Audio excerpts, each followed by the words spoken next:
3 दिन के दिल्ली दौरे पर हैं सीएम। आज होने वाली नीति आयोग की 10वीं गवर्निंग काउंसिल की बैठक में शामिल होंगे। बैठक में हिमालयी प्रदेश उत्तराखंड का पक्ष मजबूती से रखने की तैयारी है। अवस्थापना विकास कार्यों के विस्तार और निर्माण लागत का विषय सीएम धामी बैठक में उठा सकते हैं और केंद्रीय नेतृत्व से राज्य के मुद्दों पर चर्चा कर सकते हैं। तो वहीं कल प्रधानमंत्री मोदी की अध्यक्षता में मुख्यमंत्री परिषद की बैठक में भी सीएम धामी शिरकत करेंगे, जिसमें राज्य से जुड़े कई मुद्दों को केंद्र के सामने रखा जाएगा।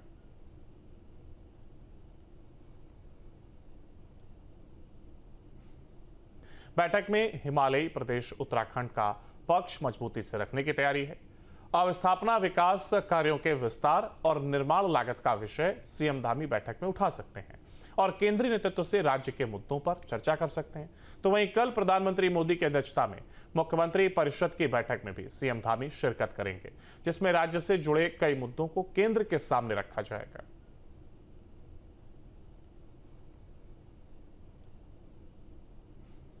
देहरादून में त्रिस्तरीय पंचायत चुनाव की कवायद तेज हो गई है। धामी सरकार पंचायत चुनाव की तैयारी में जुटा है। 15 जुलाई तक पंचायत चुनाव कराने की तैयारी है। प्रशासकों का कार्यकाल बढ़ाना भी जरूरी होगा। तो एक और जहां पंचायत चुनाव कराने के लिए चुनाव आयोग तैयार है। जैसे ही प्रस्ताव मिलेगा चुनाव करा दिए जाएंगे। ये बात इलेक्शन कमीशन की ओर से कही गई है। त्रिस्तरीय पंचायत चुनाव की एक कवायद तेज हो गई है। धामी सरकार पंचायत चुनाव की तैयारी में जुट गया है। 15 जुलाई तक पंचायत चुनाव कराने की ये तैयारी की जा रही है और इस बीच प्रशासकों का कार्यकाल बढ़ाना भी जरूरी हो गया है। पंचायत चुनाव कराने के लिए चुनाव आयोग पूरी तरीके से तैयार है और चुनाव आयोग का कहना है कि जैसे ही प्रस्ताव मिलेगा चुनाव करा दिए जाएंगे।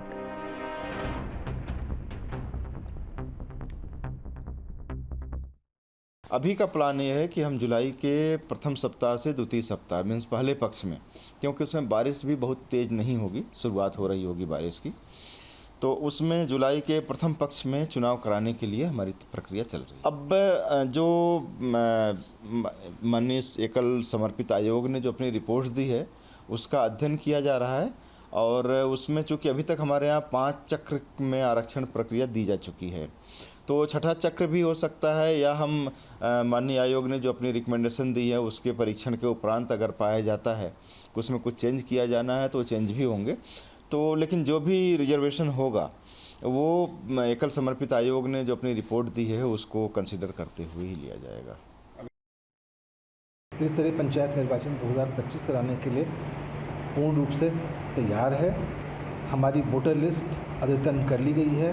निर्वाचन संबंधी जो जितनी भी सामग्रियां होती हैं, चाहे वो बैलेट बॉक्स, बैलेट पेपर्स और जो हमारी पोलिंग पर्सनल के लिए जो बस्ते तैयार होते हैं जिसमें कि विभिन्न प्रकार की मोहरें, स्टेशनरी आइटम्स इत्यादि सारी चीज़ें होती हैं, तो वो पोलिंग किट भी जो है सब तैयार कर ली गई है।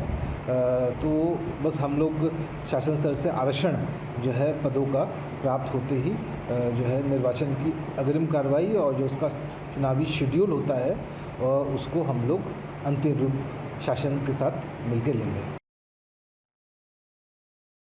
पंचायती राज संशोधन विधेयक को राजभवन की मंजूरी मिलने के बाद चुनाव का रास्ता साफ हो गया है। त्रिस्तरीय पंचायत चुनाव पिछले 6 महीने से इंतजार कर रहे हैं गांव के लोग, ग्रामीण परिक्षेत्र के लोग कि कब चुनाव होंगे। और इस समय चूंकि त्रिस्तरीय पंचायत चुनाव चाहे ग्राम पंचायत हो, क्षेत्र पंचायत और जिला पंचायत, सभी जगह प्रशासक नियुक्त हैं।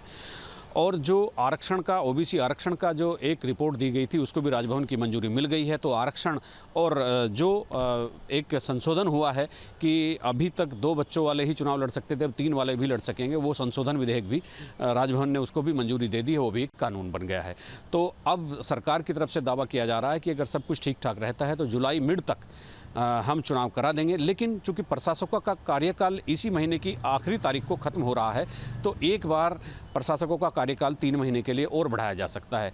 और अगर जुलाई मिड में जैसे ही बोर्ड निर्वाचित होंगे तीनों पंचायतों के, तो प्रशासकों का कार्यकाल ऑटोमेटिकली खत्म हो जाएगा। अपने सहयोगी कैमरामैन सोनी कुमार के साथ न्यूज़ स्टेट के लिए देहरादून से अजीत सिंह राठी। रामनगर विश्व वन्य जीव कोष की तरफ से एक कार्यशाला का आयोजन किया गया, जिसमें पर्यावरण और वन्य जीव संरक्षण को लेकर के जागरूकता पर विचार विमर्श किया गया है। इस कार्यशाला में स्थानीय पत्रकारों, पर्यावरणविदों और वन विभाग के अधिकारियों ने शिरकत की है। डीएफओ दिंगत नायक ने कहा है कि हमारा लक्ष्य केवल वन्य जीवों की रक्षा करना नहीं है, बल्कि स्थानीय लोगों को यह समझाना भी है कि पर्यावरण और जंगलों की रक्षा उनके जीवन और आजीविका के लिए कितनी महत्वपूर्ण है। खटीमा और रामनगर के जितने भी पत्रकार हैं उनको एक ह्यूमन वाइल्ड लाइफ कॉन्फ्लिक्ट के बारे में सेंसिटाइजेशन का एक वर्कशॉप आयोजन किए। इसका मुख्य जो पॉइंट है यही है कि हमारा जब भी ह्यूमन वाइल्ड लाइफ कॉन्फ्लिक्ट होता है तो एक नैरेटिव जाना बहुत इंपॉर्टेंट है, ताकि हमारे लोग जो गांव में आजकल ह्यूमन वाइल्ड लाइफ कॉन्फ्लिक्ट बढ़ रहे हैं तो इसको कैसे कम किया जाए और इसको अगर रोकना है तो उसमें मीडिया का रोल क्या हो सकता है।